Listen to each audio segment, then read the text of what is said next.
আমার আল্লাহ পাক আমার রাসূলের উপরে যেই ৩০ পারা কোরআন নাজিল করেছেন, এই কোরআনে পরিষ্কারভাবে ২৫টি নবীর নাম উল্লেখ আছে। ইয়া রব বলা হলো টেরা বেকার, আমরা মানুষ অনুসুজা কথাবার্তা।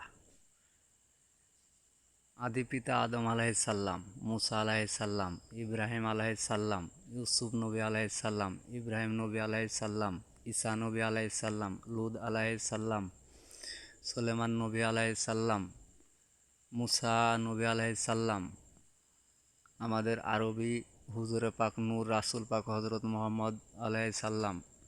এই পৃথিবীতে যত নবী রাসুল আহিছে যুগে যুগে আদম থেকে শেষ নবী পর্যন্ত সব এক আল্লাহর ইবাদত করত। এমনকি মানুষকে সঠিক রাস্তা দেখানোর জন্য আল্লাহ তাদেরকে এই দুনিয়াতে পাঠাছে। দেখ, আমি তোমাদেরকে সৃষ্টি করেছি একমাত্র আমার ইবাদত তোমরা করো, অন্য কিছুর ইবাদত করো না। আমাদের রাসুল হলেন সারা বিশ্বের যা আছে সমস্ত কিছুর ইমাম। লা ইলাহা ইল্লা আনতা ওয়াহিদ আল্লাহ সানি আলাকা মুহাম্মাদুর রসুলুল্লাহি ইমামুন মুত্তাকিন রসুল রব্বিল আলামিন, সারা জগতের ইমাম। আচ্ছা, যারা ভারসাম্যর ইবাদত করেন তারা কোন ধর্মের অনুসারী জানেন? আপনি কয় কিতাব মুখস্থ করেছেন? যিনি আপনার পিছে সবসময় ধোঁকা দেওয়ার জন্য আছে, তিনি ১০৪ কিতাব হেফজ করেছে জানেন? একটা মুক্তি আলেমেক করতে সবসময় সে ১% আগে থাকে।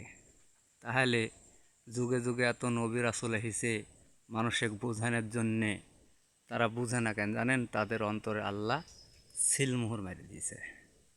এর জন্য তারা ভালো মন্দ দেখে কিন্তু তার জাজ করতে পারে না, আল্লাহ ব্যতীত যারা ইবাদত করে তাদের ইবাদতের নাম কি জানেন? শয়তানি ইবাদত। আল্লাহ আপনি ওদেরকে বোঝার তৌফিক দান করুন। রাসূল ছাড়া কোনো পথ নাই। সারা বিশ্বের সমস্ত কিছুর ইয়া রব, ইয়া রব।